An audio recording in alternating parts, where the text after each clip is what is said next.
Hello, good evening. Chris Hughes from Rebound on Upstreamedia to another YouTube Live. I'm joined by Ray Akpofure from Essex and the Hearts Leopards. Welcome to the show, Ray. I hope you're well and how are you getting on? Yeah, I'm doing good, man. Thanks for having me. I'm doing quite good. Just itching to play basketball again. It's been like 3 months, and it's getting to me a little bit, but slowly and surely we'll get there. Oh, I know. I think it's getting to us all really. I saw the other day Barcelona got a plan for a plan, so hopefully in the next few days or the wheels in motion will get moving a bit. But I think it's hard to judge it really with current state of the pandemic. We're just talking about people don't know me and Ray both usually working in the HR. I'm off at the moment just a health condition, but Ray's still on the front line out there working. And we're just talking about how busy it is for him and how it's a never change situation. Um, I say thanks for coming on the show. I appreciate seeing your work as well, playing basketball. And obviously, it goes back to basketball, so it's great to have you on. At least, if you're not watching basketball, you can talk about it. So I thought maybe to start a bit about your journey of basketball, how you got where you started for you, and where you went from there. Oof. Where do I begin? I started playing basketball. I first sort of saw the sport at like 7, but played properly from 11 years old in Peckham and down at the Telecenter. And met this guy who pretty much became my father figure. His name is Michael Carr. He passed away a few years ago, and sort of taught me the ways of, just how to dribble a basketball, how to move on a basketball court. But he taught me like big man skills. I didn't really have any guard skills like that, so which was really cool. Didn't really get introduced to National League properly until I was under 18, so now 17 years old. Played for Felton Warriors, which was fun. It was a whole new experience for me. After that, stayed west and played for Hammersmith. In the time they were a Division 3 team, so playing with guys like Andrew Wallace and Tyron Algar and people like those guys who sort of, they berated me a little bit, but if it weren't for them, I wouldn't really know sort of the concept of playing defense and things like that. So I'm really grateful for those guys too. And after that, it was Thames Valley. That was the first time I met Bob and those guys there and Martel. But I was playing for the Division 4 team at the time, and I was still trying to get to grips with how things worked in the league and what I can do, because I felt like I was generally undersized for the position I was playing. Um, then because of distance and other things like that, I left and went to Greenwich Titans. I was there for 2 years, and I felt really comfortable, being coached by Coach Pete and Coach Ashley over there, and sort of came into my own. My first year there, we won Division 3, won the league on the last day, which was awesome, and I was awarded league MVP, and things sort of start to springboard from there. Division 2 happened. We stayed in the league, which was good. That was, the aim. We wanted to be competitive and stay in the league. We did that, and I was on a short list for people's votes for Fans Player of the Year for the league that year as well, which was, a shock for me because, it was just a bit crazy. And then the summer happened. Played in a few 3-on-3 tournaments with some of my close friends, the Argyle Kings, and guys like Prince and Jules, and um, got involved with a lot of different basketball tournaments up and down the country. And that's when I met Chuck. That was an interesting development because we played each other actually in one of the championship games in the Ball Out 3-on-3. And, you know, we played against this team. He had, the Hooper's voice, Mo playing for them, and Corey, and LVC as well on his team. And I don't think Chucks would be happy with that. The memory, because we did beat him, and it was really really cool, and kind of caught everyone off guard. But then we had a conversation, and he invited me around, and um, Tom and the guys wanted to take a look at me, and they were sort of happy with what they saw and thought it would be the best idea to sign me. And last season happened, but with regards to just how I developed. There's literally the summertime, like the Kings were like we're just like a bunch of best friends. We travel up and down Europe. We've been to France together, you know, paid our own fares and done all of that. We always play in this tournament called the World Club Basketball Tournament, run by a really good guy, Eric Duglin, and that's sort of based in the Hastings area. So we used to travel down there, and also the GG3x3 as well. Over the summer, we've been there twice, and just all of the guys who just sort of grind and work hard for each other. So playing with them sort of helped my mentality moving forward. And now I am where I am now, and I feel gratified that I'm being given the opportunity to do it, and I just want to keep going with it. Also, you say it's a great journey, gone from NBL D4 to D1, and you obviously mentioned about the summer tournaments. Obviously, the Argyle Kings are a big part of your journey. How did that all come together? So it's a group of friends. What was the motivation to start it? Sort of, how was that sort of having your friends sort of create an environment where you all play basketball and enjoy yourselves? Every time I talk about it, it just makes me smile because we are pretty much a group of really, really close friends. We just met in a park, Argyle Square and King's Cross, hence the name. Just a bunch of guys, we always show up and have a good time, loud music playing, sun's out. It was just a really nice vibe to be around, and I really enjoyed it. I was working in King's Cross at the time, and I had a break, and I thought I need to just go around and see what was going on. And I heard basketballs, and I could see all of these people being loud and just having a really good time with each other. And I really wanted to be involved. And then I met, guys like Robin and Sheldon and Prince and Sadiq and Bilal, all of those guys. And initially, I just thought, why don't we just go find a tournament to compete at together? Because all of the games we played at were really competitive. So ran into Hung, this guy called Hung Lee, runs Southeast Tigers in Bexhill and Hastings area. And we went over there when I played in the tournament out there, and I think we finished second. Caught everyone by surprise with how well we played as a team. And from then on, we expanded. Guys like Curtis and Ken and Solo and all of those guys sort of came to the, wanted to join the crew. And what was, a group of 7, 8, 9 ended up being a group of like 20. And now all of a sudden, like everyone wants to be involved with the park and, wanting to have a competitive time every time they play basketball. And the more we played together, the more we wanted to have experiences that we felt like we were, as a collective, not going to have. Then we got introduced to Eric Duglin and his guys and the World Club Basketball Tournament, and Hung ran a few tournaments down there as well. We competed in Brighton. So being around Eric was really awesome. He gave us the opportunity to represent the country, playing against a lot of American teams and teams from up and down Europe, guys looking for G League contracts or pro contracts across Europe, and having the opportunity to test ourselves against that level of competition was a bit crazy. And we just improved leaps and bounds from there, and traveled to France a couple of times and played in a tournament out there in Lyon, and just became crowd favorites just because of the way we sort of get hyped before games and just enjoyed each other's company. And we just became really, really close. Sadiq and Prince and Bernard are some of my closest friends. Snacks. Prince's daughter's my goddaughter now, and it's like that kind of community, family type atmosphere that we have, and I'm really, really grateful for it because a lot of the lessons in basketball I learned through them.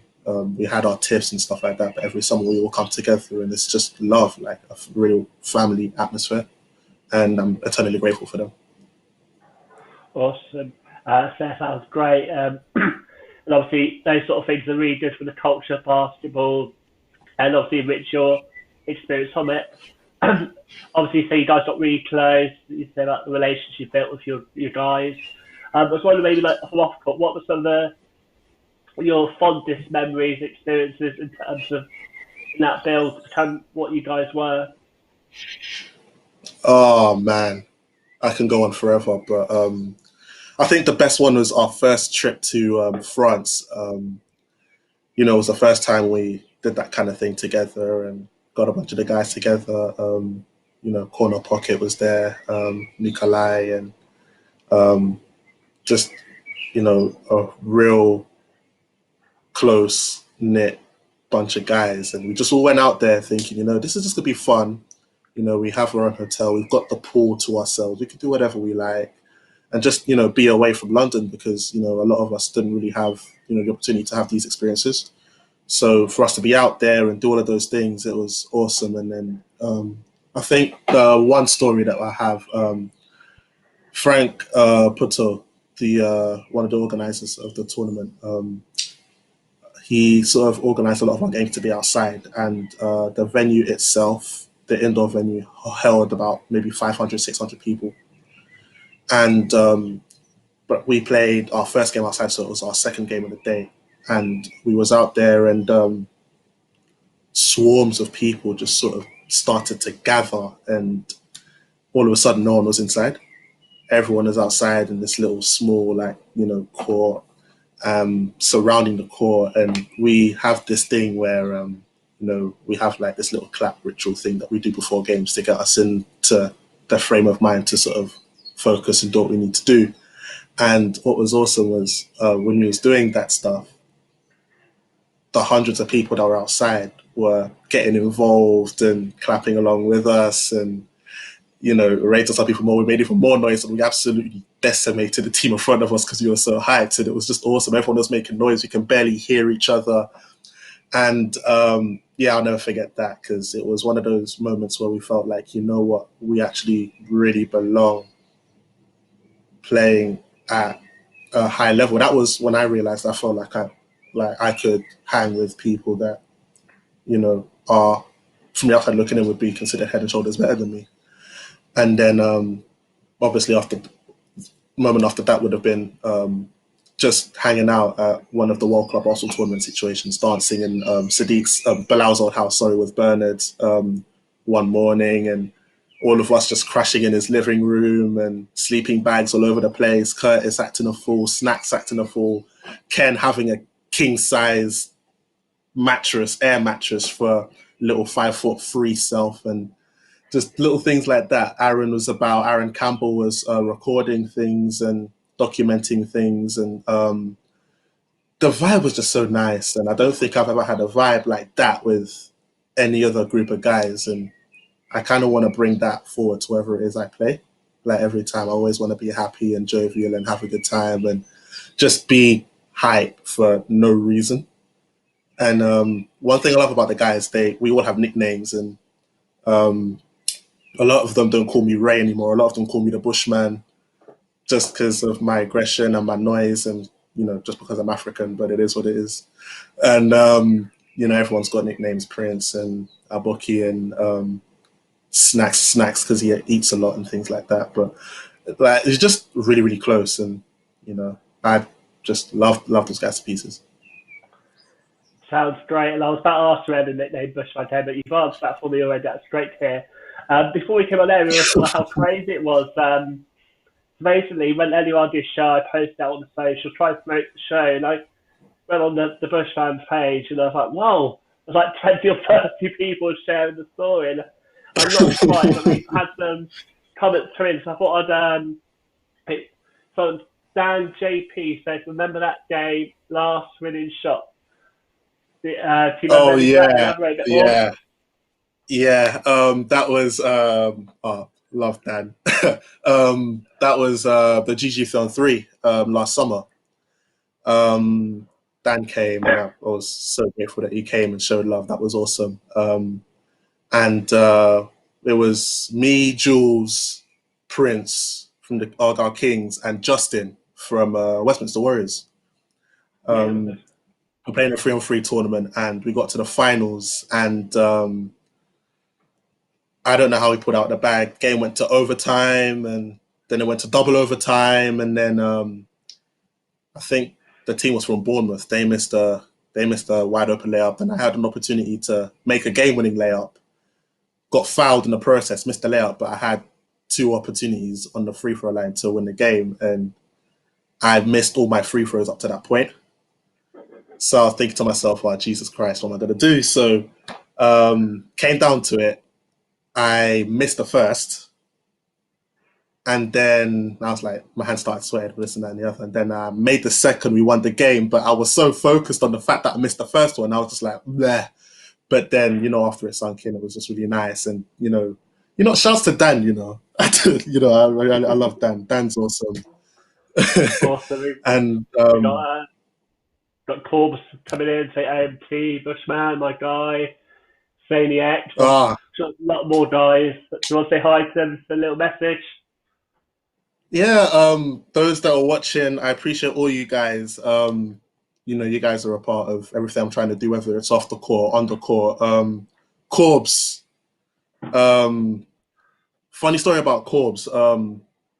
When I found out what his actual name was, it kind of caught me by surprise because there are only two people that have my Nigerian name that I know, and that's myself and him. So when I found out that was his name, it sort of I was a bit like shocked and stuff. But he's incredible himself.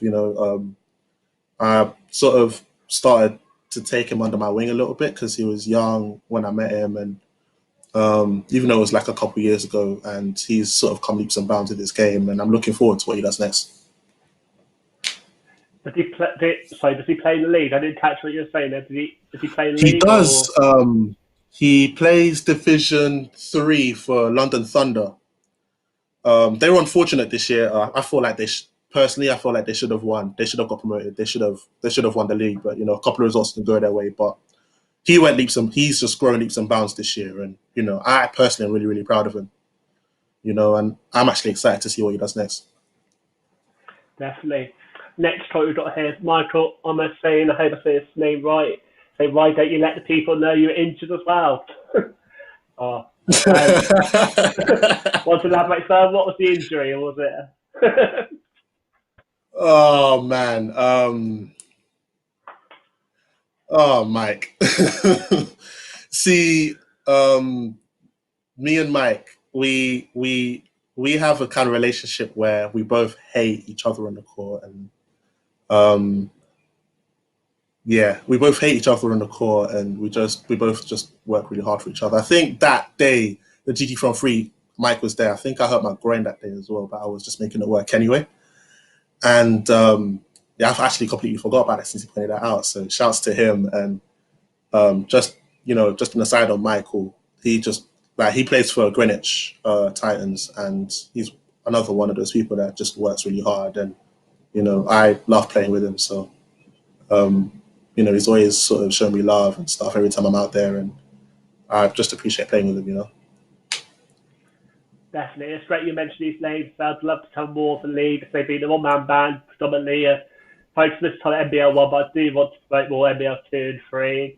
I'm glad you mentioned Junior League. It's an event I want to go to. Maybe for people who haven't been there, tell people a bit about what it's about and how you got involved in it. I didn't know about the tournament until about a couple of years ago, actually. We were just looking for competitions to play in, and then I can't remember who it was, but I don't know if it was Timmy from Pure Kicks or Taryn or whoever. I can't remember who it was, but then I saw an appeal. I saw they shared an appeal on social media about the GG 3-on-3, and obviously that's where Martin Down runs the whole thing, and he had an appeal about wanting to raise money for charity. And at the time, I was working at a cancer institute in Sutton, in the south, the most southern part of London you can get to. And I was working at a cancer institute there, and his appeal sort of spoke to me because he wanted to raise money for a cancer charity at the time, for cancer research. And it was basically the tournament was sort of created in memory of one of his friends. And, that sort of hit home a little bit as well, because, working around patients that have cancer and stuff as well, I didn't want to sort of let that opportunity go. But it was difficult because at the time we was trying to plan trips away. So a lot of the guys that wanted to sort of play in the tournament were either not around, not available, or didn't have enough money to sort of go to the competition. So it ended up being me, Sadiq, and Bernard. Me, Sadiq, and Bernard. We all went out there. And he did this thing where a couple of teams could have gone like with subsidized fees and stuff like that if you didn't have money at the time to sort of go. So we was one of those teams that was offered the opportunity to do that. And till this day, I'm gratified because I wouldn't have been exposed to a lot of the ballers that I was exposed to. And we went there the first time, got to the finals, but it was crazy because Bernard Swaggy, he had his shoulder pulled out of his sockets in one of the plays, so his shoulder just came clean out, and he was done for the rest of the tournament. This was in the middle of a group game that we had to win to sort of get to the knockout phase. So me and Sadiq ended up having to play the rest of the game, just two of us. Again, it was pretty much 2-on-3, and we were down when it happened, and we rallied and won the game. Qualified for the semis, won the semis, had some hired help, and got to the finals, and we were just so drained and outclassed and everything that we just couldn't sort of get over the hump. We lost to Tayo the Larger and his guys. And that was our sort of first exposure to it. Gat, he's a really good friend of mine, Footfire.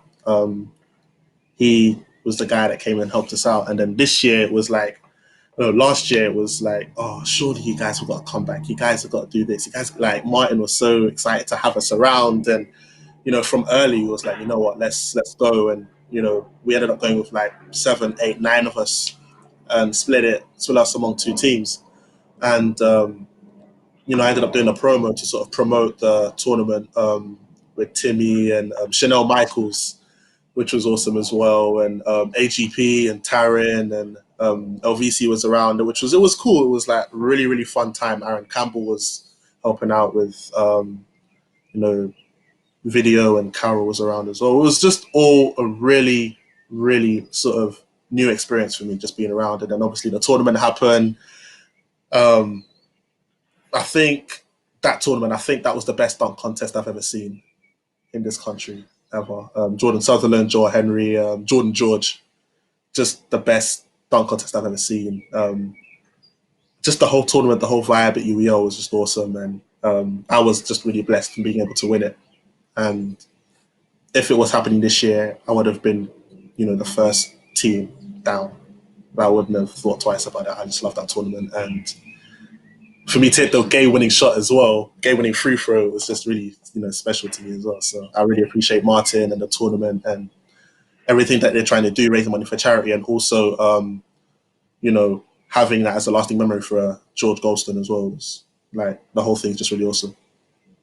Definitely selling it to me. I say I on the last 2 seasons, but with working full time and trying to get days off to watch the league, the regular season, hard to have the weekends off that time. But definitely will have on my bucket list of things to do post all this going on. So I think that's really important for me. I find that we can't do much at the moment, but I'm like putting stuff down, that things I've got to do.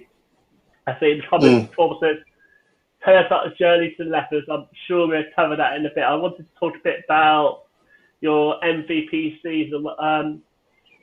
Saying obviously did really well to get highlighted by the league. What were your highlights from that season? Going back from that far. Man, funnily enough, I feel like my highlights actually came, the best moments of my basketball, like, life performance wise, I think came after my MVP season. But it was a bit of a crazy thing because we had lost 3 games in my MVP season. We lost, like, we didn't have the greatest form leading up to Christmas.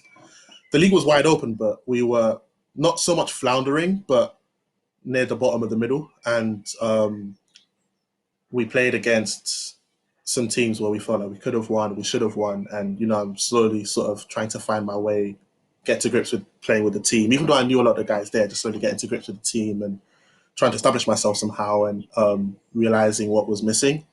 The issue was scoring, so I thought, let me see if I can, put the ball in the basket, and then end up having a lot of 20-10 games and a couple of 30-10 and 13-15 games. And after Christmas happened, and then we just went on a tear. We didn't lose.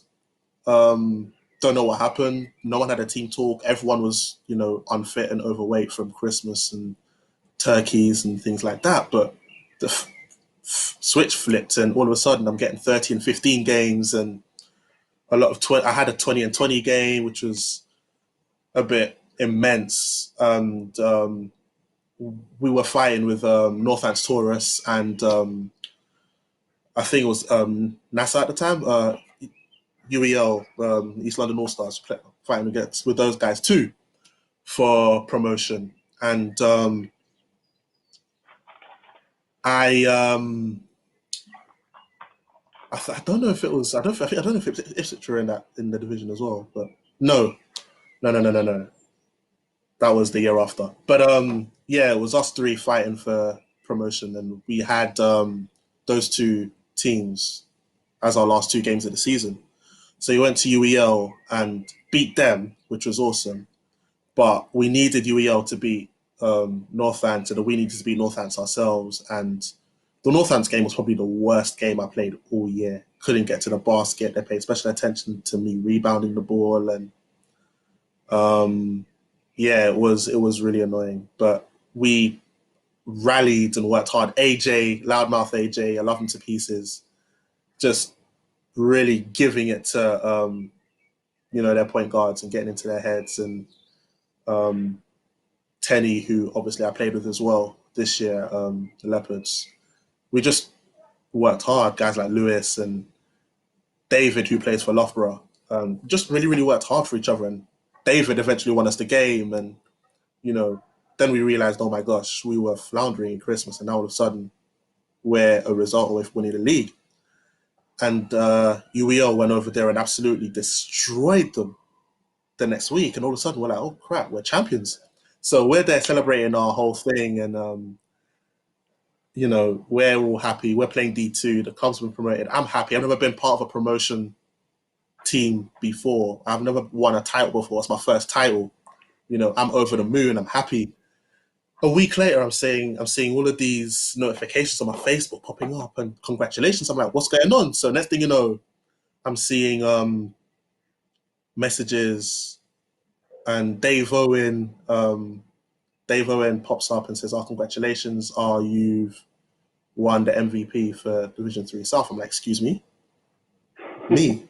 So, I felt like a lot of people were a little bit more deserving, but my shot, I just literally was just caught off guard by it. To this day, I don't have the trophy. Coach Ashley still has it over in Greenwich, but that's another conversation for another time. I'm gonna have to talk to him about that one. But I'm eternally gratified. I have so much gratitude for Coach P and Ashley and the whole club, and one day I want to be able to sort of have the opportunity to sort of give back to them, because winning with them was pretty awesome. But like I said, my best moments came after that. My best moment ever came after that season, which is a little bit surprising. Yeah, I'm glad you had me at 47. I know, against Ipswich. I was literally about to mention that 47 points Ipswich, man. Overtime game as well. They tell people a bit more about that. What sort of happened there? It's a massive game, 47 points. Yeah. I was a bit, it might get noisy a bit because, 8 o'clock and the whole clap for the NHS thing is about to happen. And my neighbourhood's really, really good at that. So it might be a bit noisy if you hear anything in the background, it's that. But yeah, I think before that game, I was fuming actually, because I had a little bit of aggro with some guys at training Thursday before. There it is. But last week I had flares outside my window, so a bit of clapping's not going to be too much that noise. So Yeah, so I was fuming. I was fuming the training session before. I was upset with my teammates before. So, I got to the game. I don't want to talk to nobody. I had a screwy face. So I don't want to talk to no one. And had a couple of and one situations early in the game, and AJ riding everybody up, and Carl and everyone just sort of really getting up and at it. And Jake Murphy plays for Hemel Storm. He played for Hemel Storm at in NBL Division One this year as well. He was about, and he wasn't having so much the best game himself. Like, he was one of the guys. Me and him did a lot of scoring for the team that year, but he didn't really have his best scoring output. He was working hard defensively, which was good, but he just couldn't, get to the level that he would. He knew that, he could get to. So I thought, maybe I need to do a little bit more. So started to be a little bit more tenacious defensively, boxing out guys like Ethan Price, who's a mutant for his age. His height. You can't teach that, but he's really skilled as well. And being really really tenacious with him, and being in a lot of situations where I'm shooting the three ball well, I'm driving at will, but I'm seeing red this whole time. I'm not paying any attention to anything around me. I'm getting the ball. I know what I'm doing with it. And, when I get on ones and when I make plays, I'm screaming, I'm shouting, and I'm pumping my chest and, flexing on guys. I'm just making so much noise, and like I lose my voice. So it was one of those up and down games where we're up 10, we're down 10, we're down 15, we bring it back, we're down again, we bring it back. Game goes to overtime. We have an opportunity to win. Coach draws up a play, it doesn't work out. There's some aggro with that. But, overtime happens, it's neck and neck, it's even. And honestly, the way they won, I was not happy about it. And, they, their big man, he's retired now, I forgot his name, but he shot a three in the corner, off balance, at the end of the shot clock, with a hand in his face. My hand was literally right in his face. If I was any closer, I would have scratched him in the eye or had a finger in his nose or whatever. And he put it up, and ball cannoned off the rim twice and just dropped. And I'm like, you've got to be kidding me. So they're up, I think it was 2 or 3, and we have an opportunity to win. The ball bobbles up to me. I'm at the 3-point line.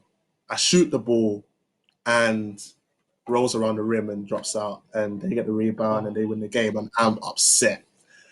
And obviously, because my teammates know I was fuming with them, they were still upset with me from that as well. And you know, all of that happened. So I'm just sitting there. I'm annoyed that we lost the game, and the coach at Ipswich at the time was like, "Oh, do you want to keep the score sheet?" I'm like, "Why? Why would I need the score sheet? We don't win." He's like, "Do you know what you did?" I'm like, "No." So he called me over and showed me the stat line, and I'm like, "Jesus Christ, is this what I did?" And and then I was a bit shocked by it. Dave again shouted me out. England basketball shouted me out. And then Coach Ashley got really upset because I didn't win Player of the Week that week because we didn't win the game. Ethan won it. He had a 20-point game. Ethan won it, and he was fuming. So, he put out his own little thing. It's like, yeah, England basketball don't know what they're talking about. This is the real MVP. And yeah, it was really gratifying to get that, because at a point I was suffering through like confidence stuff. So it was nice for Coach to do all of that stuff for me.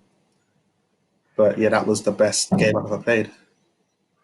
You can imagine, let's say, it sounds epic, and 47 points, not every day that happens, so well done to you. Obviously, this point how it ended, especially you saying that shot that you darted him well and still went down, but unfortunately these things happen about what we do to try and defend them. But I really like to know, Yeah. say, you're probably one of the few players that's done from D4-3-2-1, and we will get to your move sessions, but I know Corvus wants us to mention that move.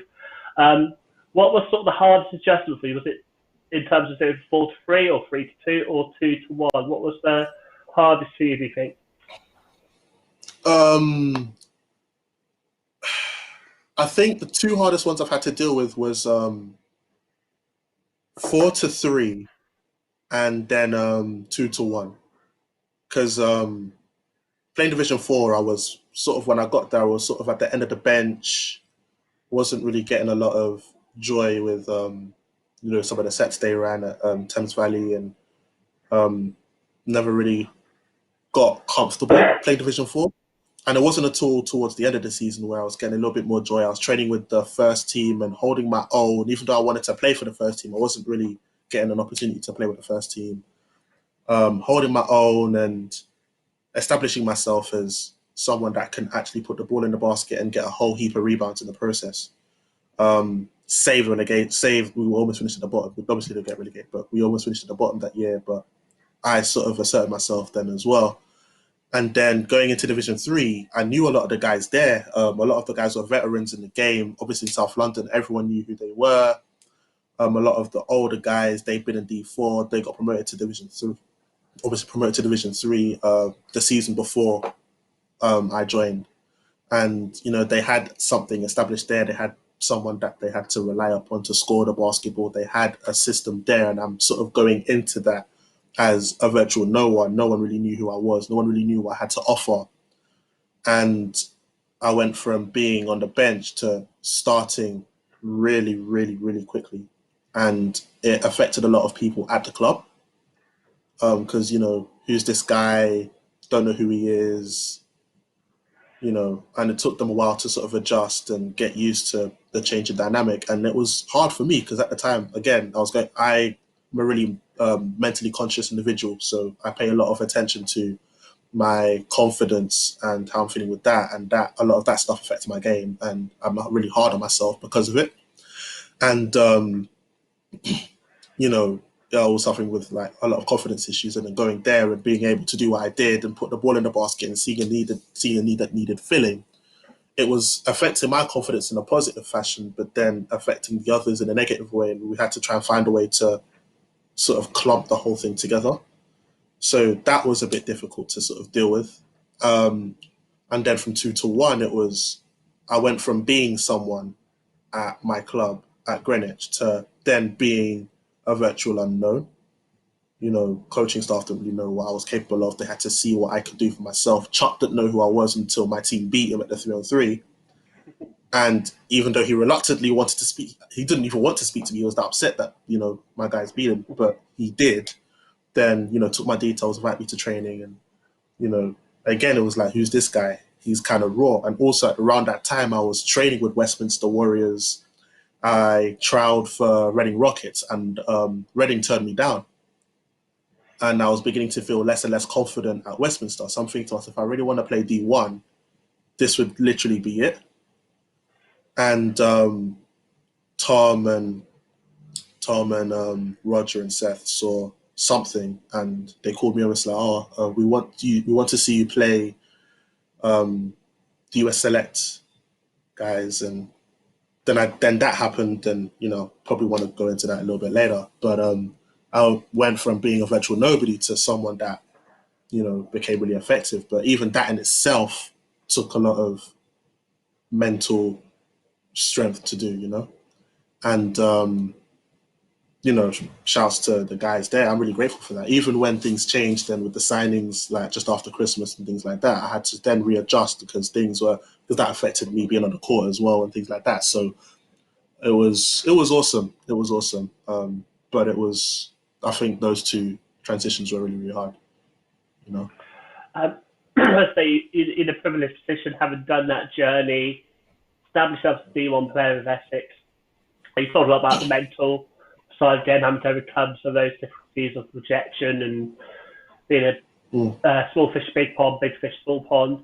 What advice would you give guys who maybe sort of not feeling right in that situation of how maybe sort of thought process they could go through to change their perspective, or advice you think would be pertinent for them at that time?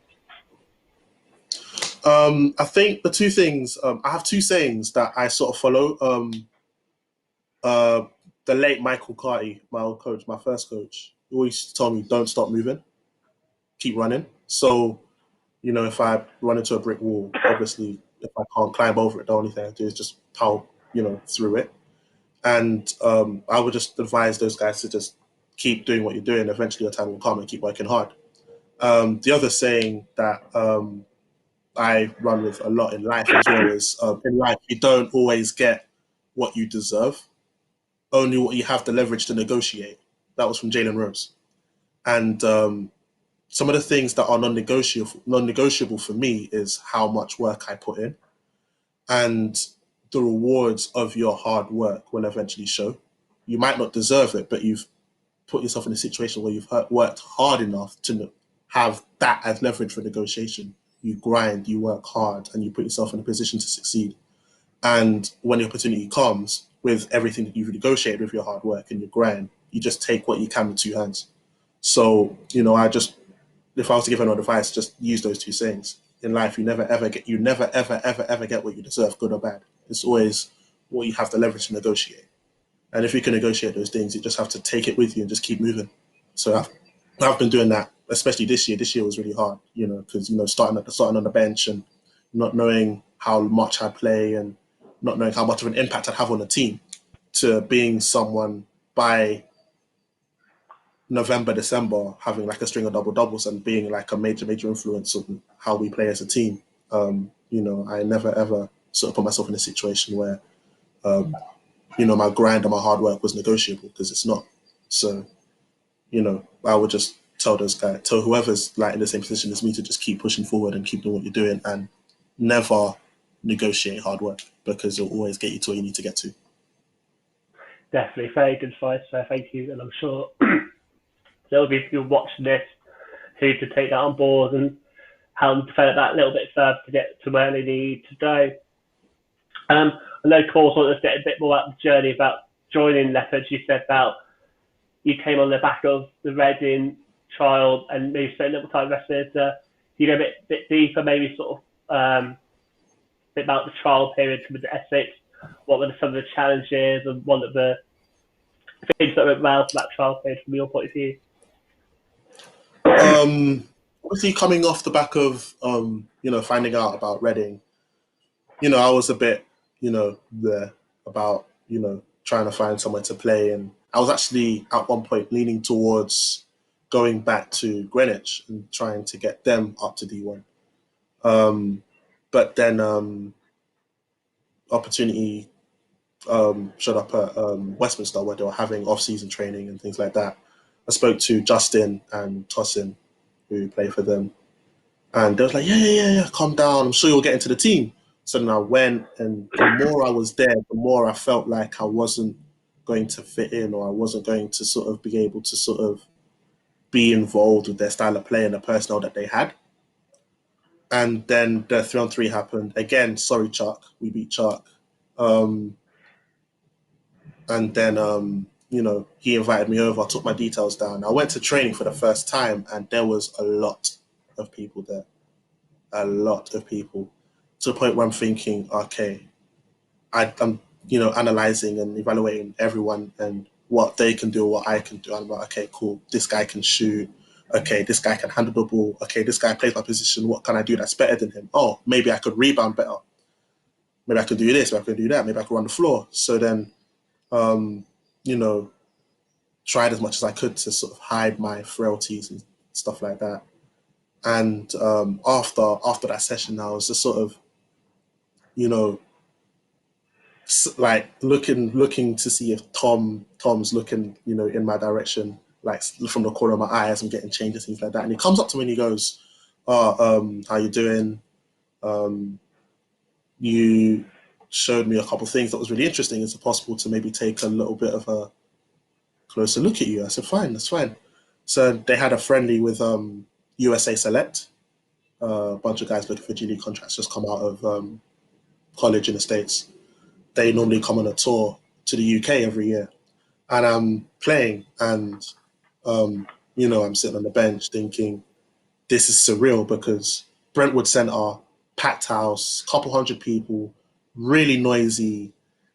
I went from playing in front of 20 to playing in front of maybe 250, and it was, absolutely surreal. There was like player intros and things like that. I'm like, oh my gosh, here we go. I'm ready to go. First time I came up, the guy pronounced my name right, and I'm like, raw, first time. No one's ever pronounced my name right like that before. So he said it right. I'm walking over and, just, little applause, this and that. I'm taking it in. I'm taking it all in. I'm cool. And I'm not to say that I tanked, but I felt like, the first half, I wanted to show that I can do stuff. And, because I'm trying to fit in, I couldn't, do that. And I'm, trying to talk myself out of thinking too hard because I'm an overthinker in life as well. So half time I'm just trying to talk to myself and, I'm in my own head. I'm like, Ray, come on, you can do this, you can do that. And then second half came, I start off on the bench.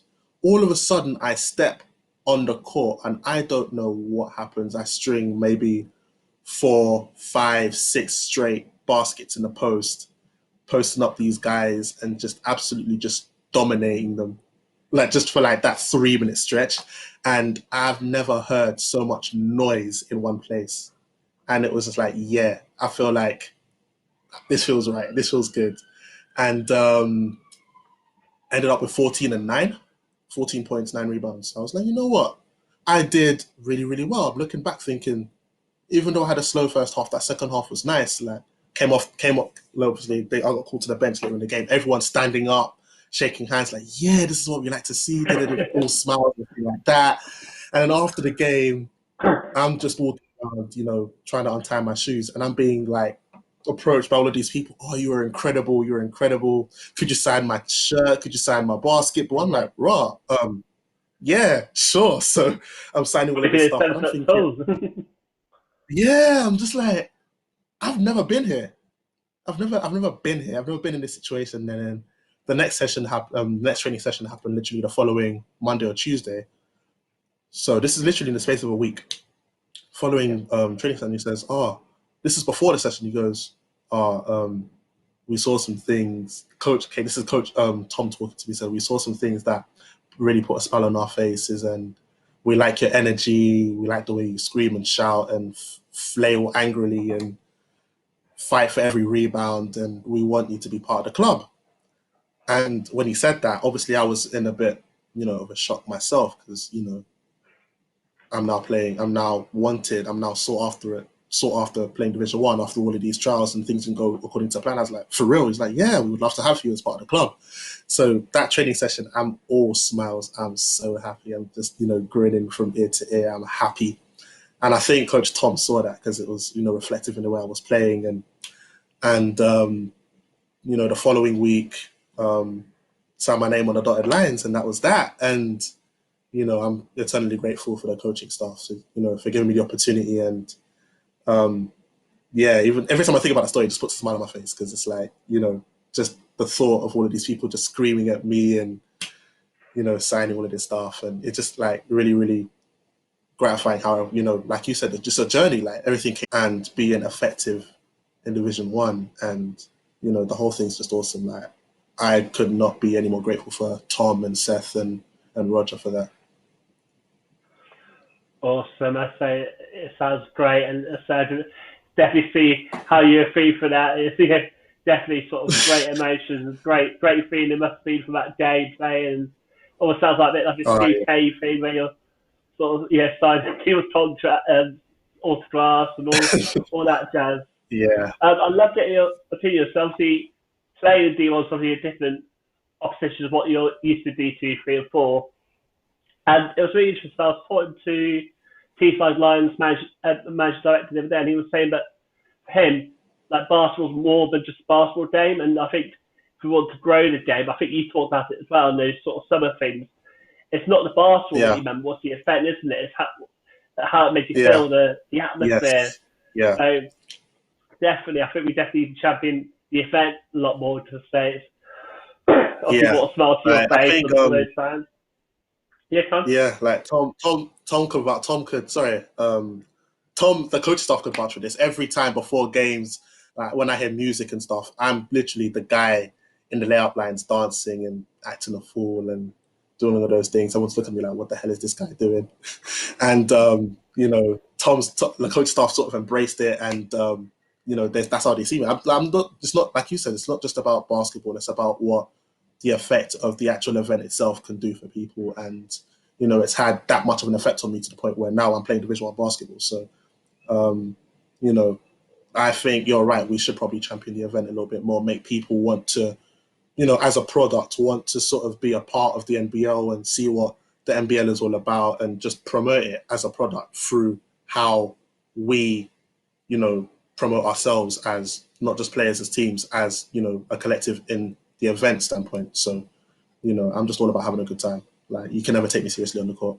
Our school referees, you can never take me seriously on the court, So, so on that topic, so obviously, the music on at home games, you're in the mood and in the groove. Sorry, what in terms of road trips, what was your best memorable experiences in terms of game day experience? I know Hemmel's meant to be really good. It's packed atmosphere. What were the other great highlights for this season in terms of atmosphere and sort of game day experience? This what away games? You said just away Yeah, games, yeah, or yeah. Or you mentioned your home yeah. as well. You sort of mentioned a little bit of music and stuff.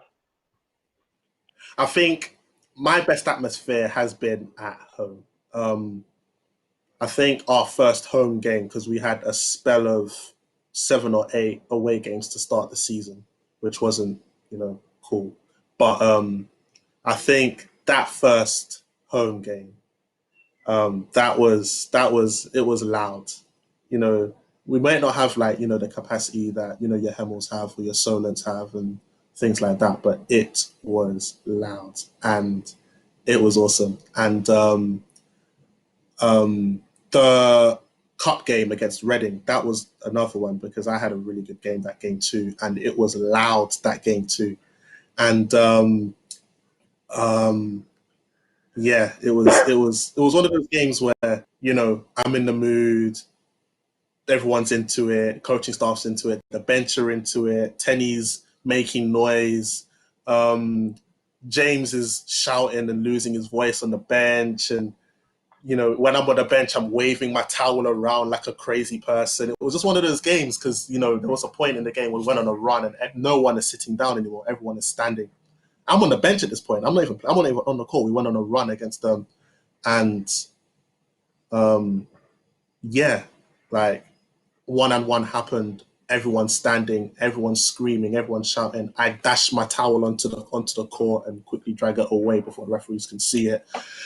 Like it was like that. I think that game, the Reading game, the USA Select game, and um, just from how we were as a team, the Nottingham and Westminster games at home. That one, the atmosphere was perfect within ourselves. That one was really, really awesome. Everyone was sort of vouching for each other and working hard for each other, and it proved in the results. The Nottingham game, like we just completely just walked in with like laser sharp focus, and everyone was getting into it. Everyone knew what their job was and just executed everything we needed to perfection, which was a stark contrast to how it was at the start of the season, where we had an opportunity to win it and lost in overtime. And that was my best game of the season as well, which was annoying. But like just from a team standpoint, those two games. But from a crowd standpoint, it was the Reading League game and the first home game that we had. Those are the two Definitely, games. I think it's a little break D1. You're making this basketball too much, and I think we call it out the window trying to get basketball me because it's bringing back to all the memories I enjoyed playing it. Got a question from Richard here saying he'd like to know what motivated you to start playing basketball. I actually used to get bullied in school. I was one of those guys that got bullied in school. I didn't really have many friends in primary school um, and secondary school. Although I am blessed that I've got someone that after 20 odd years I'm still speaking to, Kevin. Me and him are like this, like we're inseparable. But other than him, I didn't have any friends in school. So um, my dad and my mom sort of, saw that something was happening. Mom had to come into school a few times and have a word with people and teachers and stuff to try and make it stop. But, that was really difficult. So dad thought, one of the best things that might happen would be to, have an escape because I didn't really have one. So, he introduced me to basketball because, he saw Michael Jordan on TV and thought, who the hell is this guy? And thought, my son might be it might be cool for my son to have a go at trying this. And then met Michael Carty. I was 7 years old when I went there, and he's like, maybe a little bit too small. So to come back when you're 11, every day from age 7 to 11, I'm thinking, can I play basketball? Can I play basketball? Can I play basketball? He said, wait. My 11th birthday, I went. And I was like, yeah, I'm going. And it was an escape. And, you know, the time I'm playing, I'm learning stuff. I'm away from all of the outside stuff, all of the noise and all the stuff that people used to say to me. And, you know, Michael became a father figure. Everything that was going on with me, you know, I turned to him. I turned to him for advice about life, not just basketball. He exposed me to all sorts of different things. Introduced me to the London Towers when they were around, and you know, trained with the under 14s guys, and ran into guys like Nat Smith and Warren Bobb, and you know, all of those guys, and you know, and I felt invincible. It was literally like I went from in the outside world feeling really down and low and not so much depressed, but you know, upset with the fact that, you know, why is everyone picking on me and stuff like that, to being in a situation where I feel unstoppable because I picked up basketball so quickly, and it was like it was just a reprieve. I can just relax and get rid of everything that's going on in my head and just be free. And that's been the way it is since, you know, growing up. I didn't really have the best time in college. Didn't really have the best time in a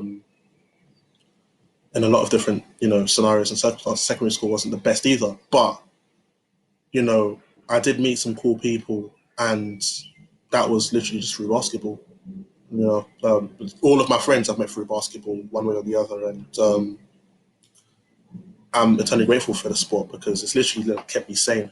You know, apart music and basketball are two things that have kept me sane and kept me balanced. Wherever it is I'm going through, I have to play. If I'm stressed out, if I'm going through any hard times or things that I don't understand, I literally just grab a basketball and find a court by myself and just shoot. Or I call Prince and the Kings and say, I'm going to Argyle, meet me there. And we all just turn up and, you know, music and beer and just good vibes and have a good time. And I just feel free and away from it all, you know. And, you know, this week is Mental Awareness Week. And it's one of those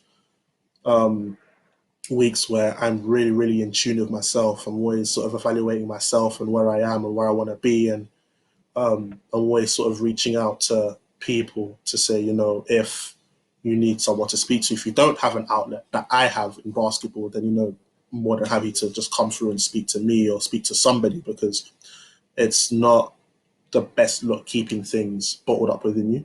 And that was something that I was doing before basketball, on during the whole process of growing up with it.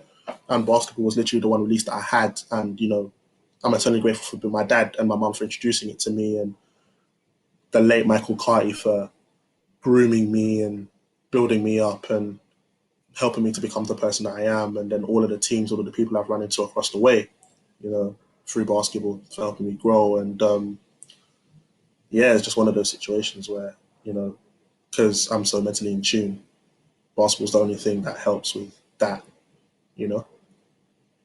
So it's an Oh, escape. sure, definitely. A bit massive respect for you coming on, talking about those issues. Not easy. I know I was studying myself, and it has that massive profound effect on you. And I think it's very important, like you say, about talking about it, make sort of detox yourself from those negative feelings that are coming Yes. through from it.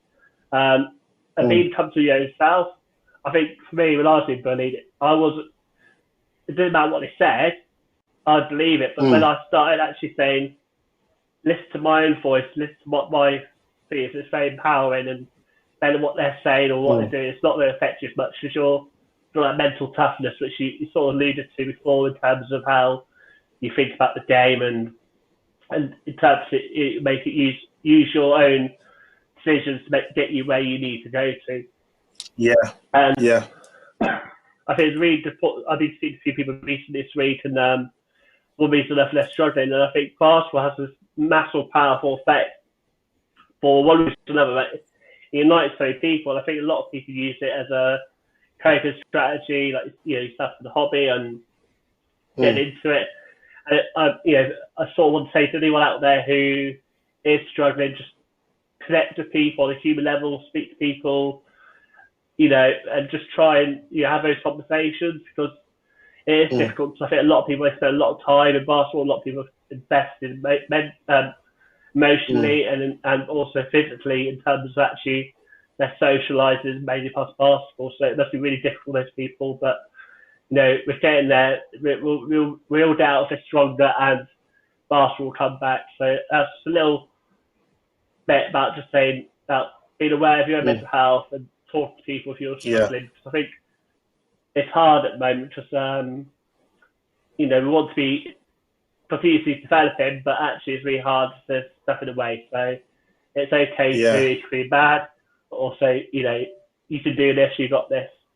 And I say great for telling your story, and I'm sure a lot of people will say, oh, hey, he's done all right for himself, he's doing really well, I can too. So keep up the mm, strength, keep up, do what you're doing. Um, so we go back a bit to this season. You touched on it already when I was looking for your stats. You mentioned that purple patch. I think it's 4 out of 5 games. You double doubles. I think you mentioned a little bit yeah. about what was behind it, but maybe just to revisit it, what did you feel was behind that form in terms of concentrating heavily on the points and the boards? Um, I think it just came down to getting adjusted. It took me a while to get adjusted. The coaching staff gave me a lot of confidence, especially towards like leaning towards that period where defensively I wasn't quite where I wanted to be, and offensively I was still trying to learn what we're trying to do. And it wasn't until that patch where I was like, okay, this is what I can do. I can put the ball in the basket. All of a sudden, I didn't feel as small for my position because, across the league, height wise and size wise, I'm probably like bordering along one of the smallest in my position at 6'4", 6'5". But I learned a few things from some of the games that I played beforehand with regards to rebounding, and then that number grew, and I was like, okay, cool, fine. And because that number's growing, I'm getting a lot more putbacks, so the points number is growing, and I'm like, okay, cool, maybe this is gonna work out after all. And Tom gave me a lot more confidence. Coach Tom gave me a lot more confidence, and um, the confidence grew. He had a lot more faith in me, and continued to reiterate that you're really important to what we're trying to do, and continue to encourage me and empower me to continue to build on what I was doing. And then the Nottingham game happened, and there was moments where we should have been out of the game, but I'm just grabbing offensive rebound after offensive rebound like no one's there, no one's boxing me out, but I'm like going through people to get them, and I'm putting the ball in the basket and keeping players alive and giving us opportunities to win. And I think that was the moment where I was like, yeah, you know what, maybe this is going to work out great after all. And coach really, really made it clear after. Obviously he was upset about how the game went down and how the result happened. And he said, you know what, maybe I haven't given you as much credit as you deserve. You really have turned a corner. And I was really eager to keep it going and have like, you know, the best, support system. Um, um, meeting my missus and things like that. Um, she's been awesome for me as well. And, she's been coming to all of the games since she started coming to the games. I'm not gonna lie, since she started coming to the games, it was around that period of time I had this little, this little like pep in my step, and all of a sudden I'm just playing like a wild man. And yeah, it's just been awesome. Like that period was really, really great. It just really gave me the indication that I belonged, because I was struggling for belonging in the league up to that point. And that period, that stretch, I was like, yeah, I belong. And I was so desperate to keep it going, so desperate to keep it going. I wanted to get to a point where I was averaging more than 10 points a game, or averaging more than 8 or 9 rebounds a game, and establish myself as one of the better rebounders in the division. And I feel like I've done that, and that patch sort of made me realize that I could do that, and I just wanted to keep it going. Yeah, because from personal point of view, I was doing the stats and double double leaderboards, and that time I kept like, oh, who's right? Who's this guy? Who's this guy? He keeps saying double double, keeps doubles. So you definitely do the work and definitely get the results. And definitely have that belief. And not only were you doing double doubles, people didn't realise that Hughes game he was mentioning was a season high of Mm, 18 points. It was a close game, yeah. 5 point loss, and then you matched it again the game after, and Liverpool got the win. And so I want to touch on a little bit, but I think there's a bit more motion that it should have done. Was that at the start of the season, obviously you guys lost the phone, and obviously it's really important as professionals not to pay too much attention to what's going on from the outside in. Like you were saying, control what you're doing, work hard to get what you deserve. But for me, when I was looking week after week, I think at that sort of period, I noticed a little change. I think you were getting, sorry, the team was averaging less against them and more for them. I thought there's momentum changing.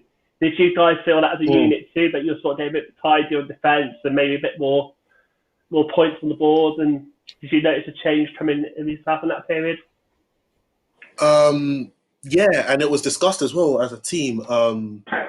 Coach Tom and the coach staff were really good at identifying what the problems were and trying to create a game plan to eradicate it. And he saw where our strengths were, where we were getting a lot of our points, and really, really hammered home that we should sort of continue to, work in that fashion and create a lot more possessions for ourselves as a team, and in turn create opportunities for us to score easy baskets, flying up and down the floor like crazy people, like Leola Marymount back in the day, and creating more possessions. That was the long and short of it. The more possessions we have, the more opportunities we have to score.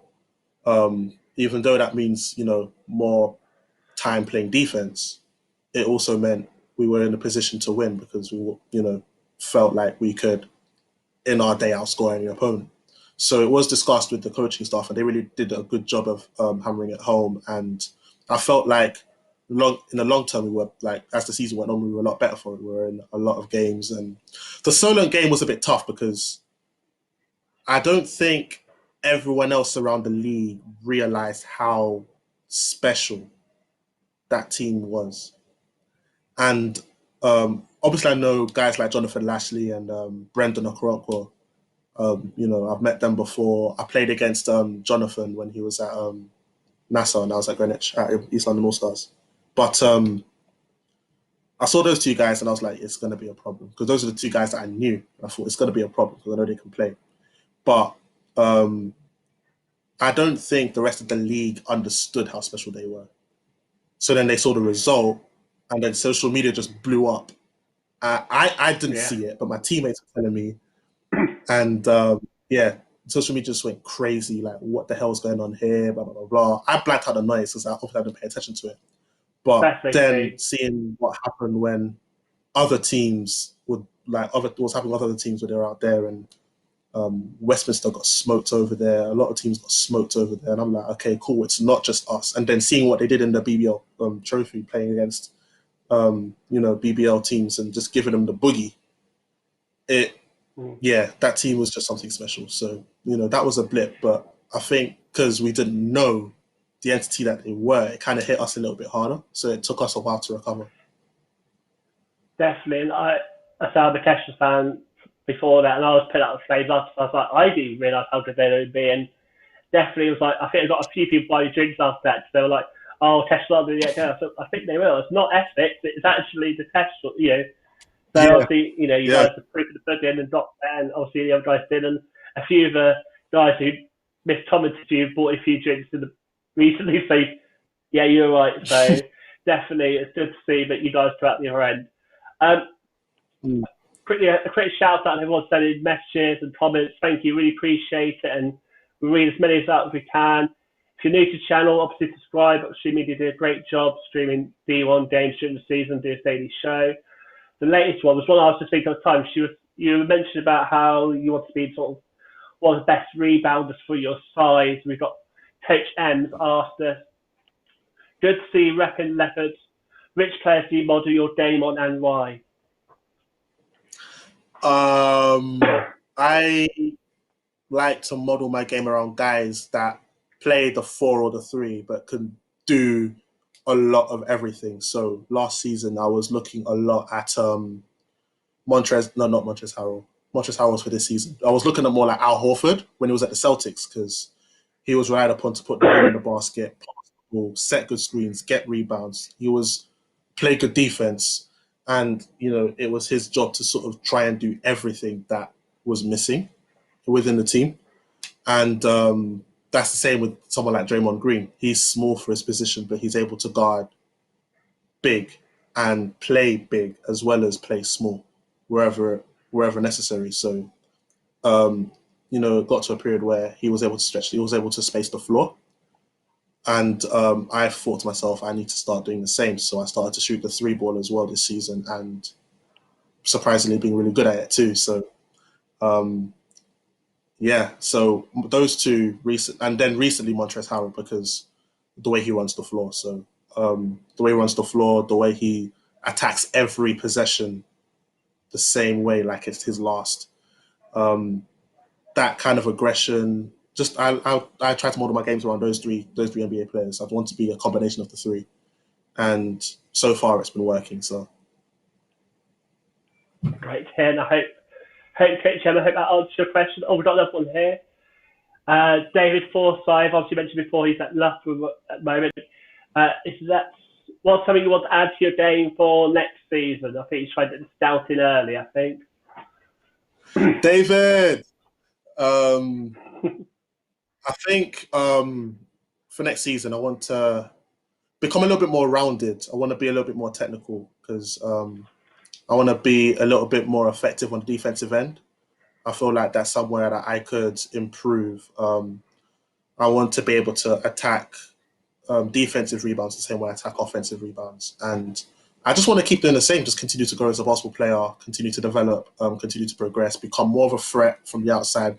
I want to be a threat everywhere. So defensively, it's just being a little bit more aware, a little bit more focused positionally, and offensively, just a little bit more technical, just the little things, handling the ball, being a little bit more confident in my abilities to bring the ball up the floor, and just being a threat on every sort of aspect of the offense and being a problem on every aspect of the defensive end. Definitely, and it sounds good. And say, hopefully, you'll be able to get your work in. Maybe go to 1 or 2 summer leagues, get that working before season. Yeah. Obviously, you mentioned David. You mentioned a few other players that are really talented that you sort of passed in due to, like Ethan Price and well, the Hemel guys forgot now. Sorry, I think Jake Murphy. That was it. Sorry. Yeah.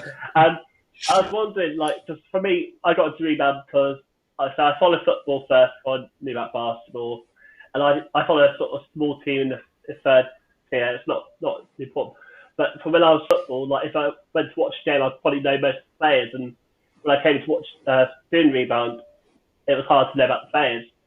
And so, especially I'm in now, more and more, say, oh, there's some really good players in D2, but probably mix it in D1. I thought maybe with your experience, maybe you'd say a few players you've come across either in D2 or D3, but you think D1 teams should be looking at recruiting possibly?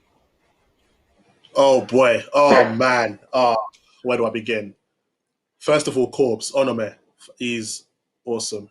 So you can't, for what he's done, he's 6'7.5", 7-foot wingspan, crazy. In fact, half the London Thunder team, we're talking Ashley, we're talking DC, Dwayne, we're talking all of those guys there. AJ from Greenwich with his tenacity defensively. Ethan Price, obviously, from last season, seeing him and how he's grown. Where do I just keep going? Cash Machine, Aaron Mosley. Cash Machine, Aaron Mosley from Richmond Knights. He is just putting up numbers. Jonathan from London Pioneers. We played them in the Cup last season, and he gave us a few difficult games. But yeah, there are a lot of guys that just keep going missing. So a lot of the Richmond Knights, a lot of the London Thunder roster, those are the two clubs in Division 3 where I'm like, yeah, those guys are too good for those guys are too good for the league. Those guys deserve to be playing at a higher level, and I'm actually really hoping that I get the opportunity to play with a couple of them sometime, in a not so distant future. Um, I can't say there's just I don't want to list guys because I'm going to miss so Of many of course, them yeah, out. that But was Division 3 and Division 2 is just stacked. Like Michael Omasayan, great rim protector, shot blocker. Like the list goes on and on and on and on. And it's like they're in the same position that I was because guys like me, I used to get missed in Division 3, Division 2, and it's not fair. But there are guys that are putting up numbers that deserve all the recognition. Like Spyros from Greenwich, he's awesome as well. You know, I never got to play with him personally, but seeing, keeping an eye on the club and what the players are able to do. Their academy is fantastic. Their under 18s team last season was awesome. Courtney Van Beest is a great coach, bringing those guys up, and you know, a lot of Division One teams should be looking to Greenwich, especially for their young talent. Guys that you want to nurture and bring up with you. So a lot of guys that play at Greenwich, all of London Thunder, almost. Jonathan and a couple players at Richmond as well. Tolu, Elite Smarts, great rebounder, great post player. I don't want to list guys because I don't want people to be offended that I miss guys out. But of those course, four I understand. places, Greenwich, Richmond, London Thunder, especially, what they have with Ashley and Onome and Dwayne and Chef. I've seen a game. I went to one of their games and Chef just cooked the team for 10 threes. He went off for like 6 or 7 in a game, in a quarter. He's ridiculous with what he's able to do. So that team is incredible with what they have, and Steve Butler's doing a great job coaching them too. So I think with regards to talent, I think London Thunder with Onome and Dwayne and Ashley and Chef, that's where a lot of, and TJ, you can't forget TJ. TJ, 6'8", young, athletic. Yeah, a lot of that, they're really, really talented, and I think a lot of them have a future playing Division One basketball. I think they're too good for Division 3. I feel like, they could keep going leaps and bounds, you know? Yeah, definitely. And even the players dropping down from D1 to D2, there's so much talent in D2, D3. And I personally Mm. myself had a bit of trouble this season with sort of over champion it. It's like when people say, oh, shot on is so being shot on the BBL. I was like, guys, you guys are sleeping on the NBL as a product, not just Yeah, one team. exactly.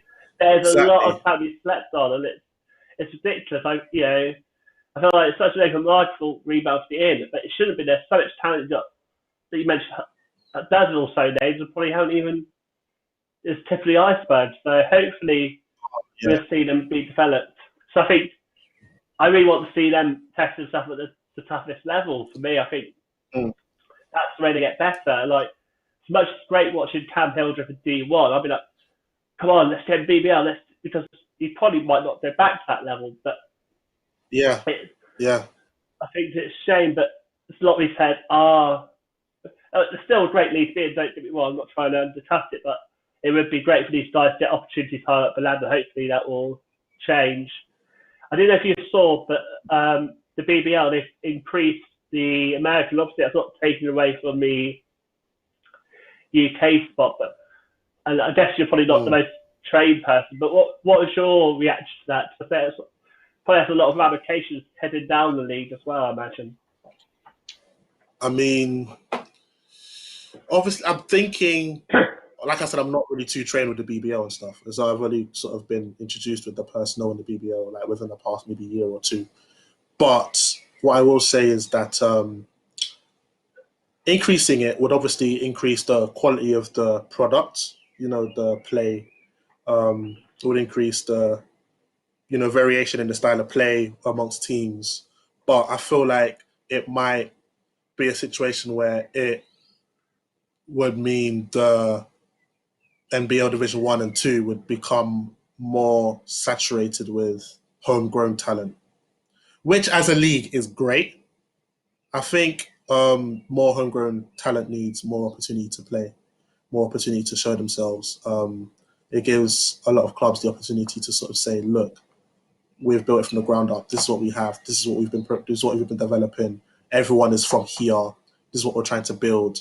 It's, better for, the national pool, trying to sort of get a group of local talent together to sort of progress and go on to sort of bigger and better things. The one thing I don't like is the fact that it also diminishes local talent with opportunities and stuff if they wanted to go into the BBL. Because I know you agree with me on this. There are guys that in Division 3 and Division 2, like we just mentioned, even like guys like Arturo and people like them, and Emmanuel Kabengele, they deserve to be playing Division 1 basketball. But then there are guys in Division 1 who have no right playing Division 1 basketball to this day. I feel like they should be abroad or playing BBL basketball. Guys like Cameron, Killer Cameron Hildreth. He's some of the things I saw him do when he played against us is he's not human.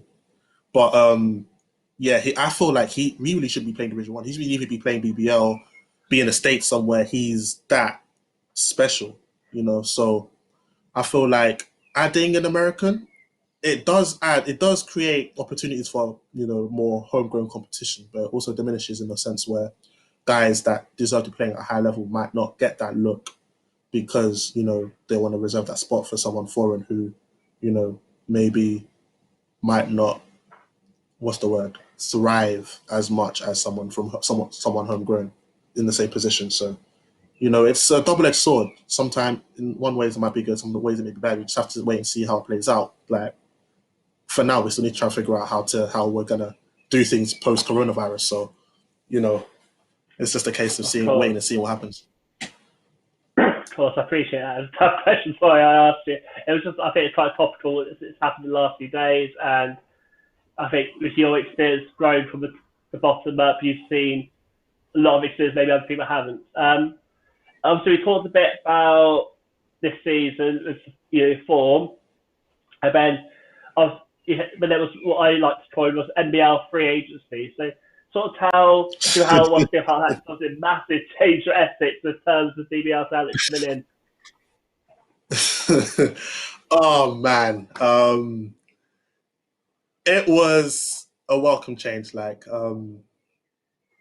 seeing a couple of the guys I haven't seen in ages. LVC is someone that I saw, growing up in the game, playing at Midnight Badnesses and seeing what he's doing and, playing basketball out west. I used to see a lot of what he was capable of, just that particular group of guys. So, it was nice to sort of see him and catch up with him and, obviously brag a bit about, the 3-on-3 game that we beat him on and stuff like that and all this and that and the other. But it was, nice to catch up and see him again.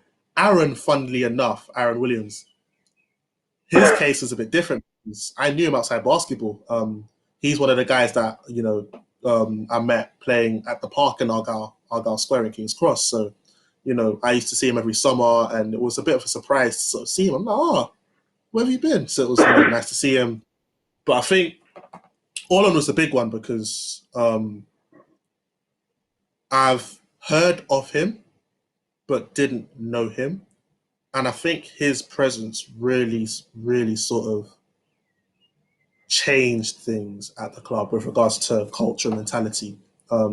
First thing he said when he came in and introduced himself, he said, look, I don't come in to score all the points. I don't come here to do this. I don't come here to do that. I come here to work with you so we can make movements and progress together. And that's what I really, really loved about him. He's nice to speak to off the court. He's great to speak with on the court, just to turn to advice because, he's been there at the highest level, being part of a Commonwealth Games team and playing against competition that I could only dream of playing against. Picking his brain with what to do in certain circumstances, certain situations, and, he was just a breath of fresh air for the club. All of them were, to be fair, having a VC around just as an extra shoulder to lean on when I'm not really, 100 is just great. The whole atmosphere changed. It was just great to be around and not to say it was bad before, but, it was just added the extra lift, Oz, giant Lithuanian, I was actually threatened by him when he came because I was thinking this guy's going to come and take my spots and take all my minutes and this and that and the other. But he turns out he's an awesome guy because, he fell into that category where he felt my vibe pre-game and sort of ran with it. We used to play just joke about and have a lot of one-on-ones and joke about before games to keep everyone loose and stuff like that. And he was like really welcome. I love having him around, and I would love to have the opportunity, like an increased opportunity to play with all of them again, like until they're maybe 60. It's just really, really nice to have all of them around, and I love playing with all of them, and I learned a lot from them being around. And I don't know what NBL Twitter was saying, but them being around sort of caused a little bit of a stir, and some people were really pissed off. Well, I'm sorry, I'm not swearing, but really upset about it. And a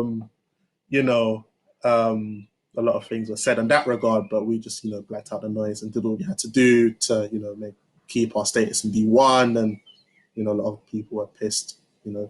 My bad that they went down because of it. But yeah, I love those guys. I run for a brick wall for all of them, and I know the club is really grateful, for having them around too, just as much as I am. Definitely, and I think it's really important what you said about being a brick wall to noise. I think that's applied any situation reading the five. So I think social media is a great thing that so easily be a bad thing, and I think blocking that noise is the best advice I give to anyone who's sort of on social media, because it can be really powerful to market yourself or your brand or the game, but you're not really careful, just focus on your goal. And so it's good to see that you guys did that. And you led on really nice with the pressure plan next. So you said there were great leadership, great advice. I was wondering if obviously you got your coach, you got the experienced CBL guys being there.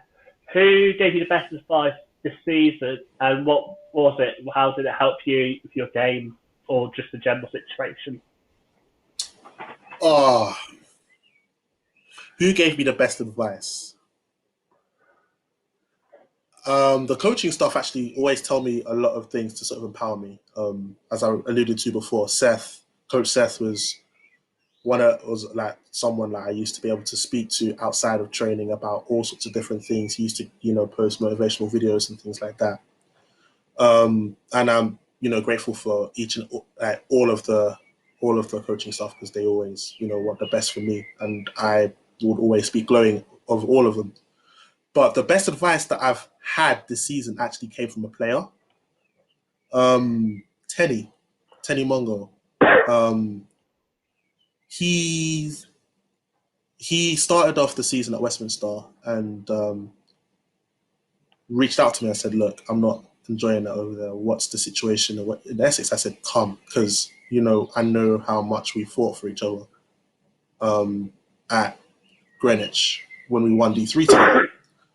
And he showed up and was an absolute breath of fresh air, changed the whole dynamic. And the one piece of advice that it's not even advice, it's just like continuous reminders before games. He just used to look at me as like, "Who are you? Like, remember who you are. Remember when you step on the court, you're not Ray no more, you're the Bushman. So remember that you're the Bushman and keep it pushing every time you're on the court." And that's how I approach the game every time. I just forget Ray to the side, and I'm making bare noise and this and that and the other. And Tenny's just looking at me like, yeah. Like I remember, I can't remember who we're playing. I got a breakaway dunk in a game, and I don't normally dunk the basketball in games. So I had a breakaway dunk in a game, and Tenny's standing, and I've never seen him wave a towel around and dash it as far as he did, but he did.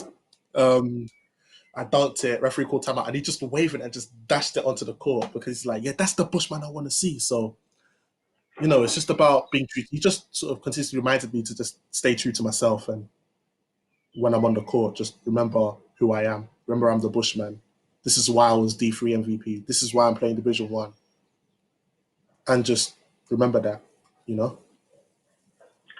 Definitely, and I say your energy is infectious. I see it coming across the screen, and I have to see why, lots of guys are, so pumped that you're coming on the show, sharing it. And obviously, we had all these lovely guys asking questions, and I say it's great having you on. I'm sure I'll have you on again.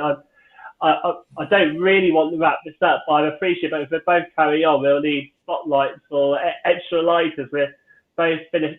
Yeah. But Yeah. Sorry about that. No, it's not your fault, mate. We've had this before. It's 9 o'clock. It's getting a bit dark. It's Yeah, unfortunately the sunlight yeah. doesn't stay on forever even in summer. But I say I'll definitely get you back on again, talk more hoops, and I'm definitely one of the little concept in my brain is thinking about maybe do a feature on some of the unhidden hidden talent D2, D3s. I'm sure I'll be getting some basketball perspective to add to my sort of fan perspective and maybe promote some of those players Cool. that you mentioned, and that'd be great. And obviously have you on again to talk basketball. Sure. It'd be great having you on. And I think especially in Most definitely. terms of mental health perspective, it's great to see how someone who has similar journey, maybe in bullying at school, maybe not have the best school, and you've made a lot of yourself, and you definitely a great personality, great guy, and obviously great on the court experience to match. And I thought I'd finish sort of two-part thing. So, what Okay. motivated you to be the Bushman you are today, and what advice would you give to people watching this video who may be sort of struggling for that inner strength that you've got at the moment? The Bushman was Bilal's idea, one of the kings. In fact, it was all of the kings' idea. Bilal, when I first met him, he saw me flying about, like acting a fool on the court, not having any care in the world for my body, and flying into people and being annoying and being a pest on defense and blocking shots and getting every rebound and just being annoying. And he goes, look at you. Can't you just don't you know how to bring the village? Don't you know how to not be village in a civilized country? And I'm like, what do you mean? He's like, oh, you're playing basketball like you're the Bushman. And I was like, yeah, okay, cool. And it just stuck from there. And no one calls me Ray anymore. It's like a lot of the people I know don't call me Ray anymore. My I know missus, being a she's pretty um, guys like Solo. Solo calls me the Bushman. Everyone calls me the Bushman. And it's just, I see it as just being true to yourself. Um, that's how I took it. A lot of people are like, oh, you should find it an insult. I'm like, no, I'm loud, I'm brash, I'm a bit cocky when I want to be, and I'm aggressive, and I'm going to go through you. That's just the person I am. I'm true to myself.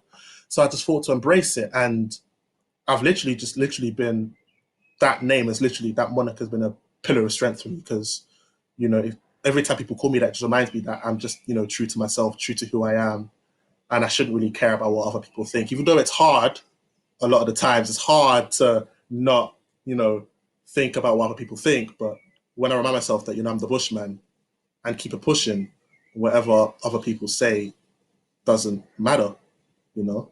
And I'm grateful for the guys to sort of bring that, like, establish that and plant the seed and bring that out of me. And I've just carried it forward since. Like, if you see my Snapchat, every single post is hashtag the Bushman, hashtag the Bushman. People just get so annoyed.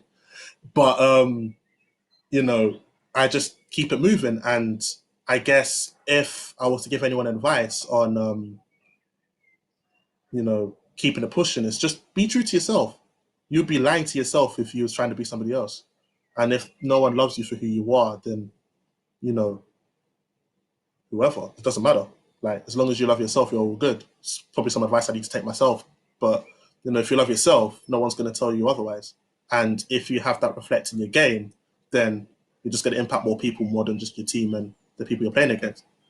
So it's just all about being true to yourself and just believing in yourself, having faith in yourself, and just loving yourself. That's literally what being a Bushman is all about.